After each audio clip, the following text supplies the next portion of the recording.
नमस्कार दोस्तों, स्वागत है आपका हमारे लिस्ट ऑफ स्टॉक्स जहाँ पे हम एक्सपेक्ट कर रहे हैं 20 to 30% का run in a month of time frame. ठीक है, तो अभी पिछले कुछ टाइम से थोड़ा सा मार्केट के सेंटिमेंट्स और काफ़ी चीज़ें अलग डायरेक्शन में चल रहा है। सेल ऑफ चल रहा है सेलर्स की तरफ, एफआईआई की तरफ से बहुत ज़्यादा, जिसकी वजह से मार्केट में स्थिरता नहीं आ रही है, बढ़ नहीं रहा है।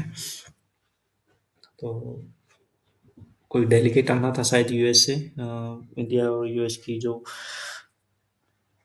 टैरिफ्स है ना उसके रिगार्डिंग डील करने के लिए। आई थिंक वो भी अभी तक कोई नहीं आया है, उसकी कोई न्यूज़ नहीं है। तो लेट्स सी क्या होता है। एंड और हमारा एक्सपेक्टेशन है कि आज शायद फेड की मीटिंग है, तो होपफुली फेड रेट कट करे, वहाँ पे इंटरेस्ट रेट कम हो तो people will come out of that region में भी यूएस, तभी वो कहीं बाहर आएंगे इंडिया में या कहीं दूसरे उसमें। ठीक है, तो उसमें लिस्ट में आज का मेरा सबसे पहला स्टॉक है दौलत एल्गोटेक।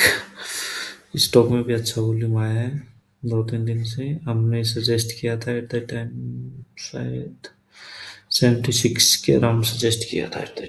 ठीक है, तो भी करंट लेवल पे ऐड कर सकते हैं with an SL of strict SL तो 75 का रहेगा। If someone wants to take less risk तो फिर आप यहाँ तक 78 भी कर सकते हैं एंड सम मोर। अगर और बिल्कुल ही कम लेना है तो 82 तक भी रख सकते हैं आप। ठीक है, 82 या फिर 78, इन तीनों में से कोई भी। 75 स्ट्रिक्ट रहेगा, इसके नीचे नहीं जाएंगे। मार्केट सेंटीमेंट अलग है, कोई स्टॉक कहीं भी जा रहा है तो प्लीज अपना स्टॉप लॉस लगा के रखिए। स्टॉप लॉस में ऐसा कि 5% 7%, बट वो पूरा कैपिटल नहीं लेके जाएगा, नहीं तो फिर डायरेक्ट पता चलेगा कि कब 30% पहुंच गए लॉस पे, पता भी नहीं चलेगा और फिर निकाल भी नहीं पाओगे। ठीक है, तो स्टॉप लॉस कंपल्सरी है लगा के रखना। इस बात को समझे, आज समझो या जब मर्जी समझो, समझना पड़ेगा। ठीक है, इस लिस्ट में मेरा सेकंड स्टॉक है आरपीए, रेस्टोरेंट ब्रांड्स एशिया। ये भी ना काफी अच्छे सपोर्ट पे है। ये देखो कब का है, 18 मार्च वाले सपोर्ट पे है, सॉरी हाँ सपोर्ट पे है ये। तो अगर इसने इसको भी ब्रेक किया तो we may see more down side in this. ठीक है, तो स्ट्रिक्ट एसएल लगा के रखना प्लीज 62 का, 59 का, सॉरी 59 का स्ट्रिक्ट एसएल, और इसके नीचे नहीं जाएंगे तो नहीं जाएंगे। That's it.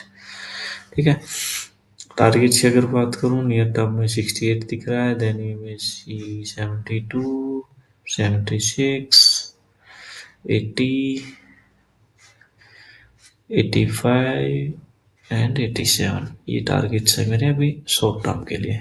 नेक्स्ट स्टॉक है focus, prime focus limited. Stock में भी अच्छा वॉल्यूम आया है और ये I think all time high है। ठीक है, इफ इट सस्टेन्स अबव 203 या फिर एक बार उसको रिटच करने आ सकता है, तो 186 के एसएल के साथ इसको अभी हम ऐड करेंगे। 186 का एसएल एंड लेट्स सी, हो सकता है शायद कर लिया जाए रिटेस्ट के लिए। किसको रिटेस्ट? 203। ठीक है, 186 या 162 ये दो एसएल है, इनमें से कोई भी आप रख सकते हैं अपने रिस्क के अकॉर्डिंग। ठीक है, ऑल टाइम हाई है तो टारगेट सब भी नियर टर्म 250 के करीब रहेगा, देखते हैं फिर। ठीक है, नेक्स्ट है मेरा IOC, Indian oil corporation. Stock भी हमने यहाँ पे रिकमेंड किया था एट द टाइम। ये डिविडेंड पेइंग स्टॉक है तो कोई ज़्यादा रिस्क वाली बात है नहीं, अच्छा पैसा 4-5% का तो है शायद इसका डिविडेंड यील्ड। ठीक है, करंट लेवल पे ऐड कर सकते हैं विद एन एसएल 160 और 154 if someone wants to add. ठीक है, 154 या 160 और यू कैन 149, 149 थोड़ा नीचे हो जाएगा तो 154 या 160 के एसएल के साथ आप इसको ऐड करिए। ठीक है, नेक्स्ट इज स्विगी। इसमें भी क्यू आई पी हुआ है, कुछ रिसेंटली सेल आउट किया है सेलर ने, प्रोमोटर ने। एंड अब भी इसको करंट लेवल पे ऐड करेंगे विद एन एसएल ऑफ 377। 377 से देखो कई बार इसने ऐसे सपोर्ट लिया है, यहाँ लिया है, यहाँ लिया, अभी तो यहाँ तो कई बार ले रहा है। इफ इट्स ब्रेक ना 377 then we are seeing it somewhere around at least. एक तो मुझे जो दिख रहा है 334 आ रहा है, एंड आफ्टर दैट 296 ऑल्सो। ठीक है, अगर इसने इसको ब्रेक किया तो 345 तक भी आएगा, ये भी आ सकता है। ठीक है, तो नहीं करता है तो टारगेट्स ओपन है 409, 427, 450, 486, ये मेरे टारगेट्स हैं। व्हीकल व्हीकल है, स्टॉक में अच्छा वॉल्यूम आया है, ऐड करो 218 के स्ट्रिक्ट एसएल के साथ, 218 के एसएल के साथ ऐड करो, स्ट्रिक्ट रखो। या फिर 205 तो स्ट्रिक्ट होना ही होना चाहिए। ठीक है, टारगेट्स ओपन है अभी, जो नियर टर्म में दिख रहा है दैट इज 276, 282 में से 306, ये मेरे टारगेट्स हैं अभी। Next is Vedanta.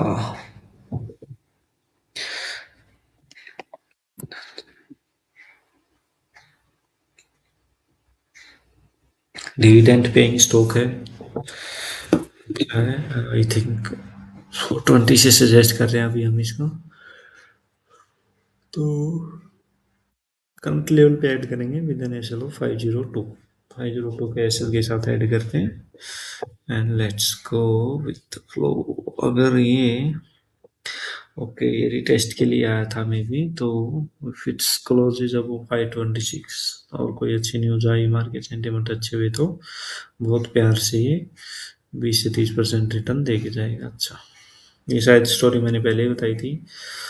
If someone, अगर किसी ने कोरोना टाइम पे 50 के अराउंड था शायद, 1 करोड़ लगाए होते, तो अभी तक उसको 1 करोड़ का तो डिविडेंड आ गया होता है, और आपका स्टॉक्स भी 10 टाइम्स हो गया था, मतलब 10 शेयर के अराउंड तो ये हो गया था, क्योंकि डिविडेंड अच्छा देते हैं ये लोग। ठीक है,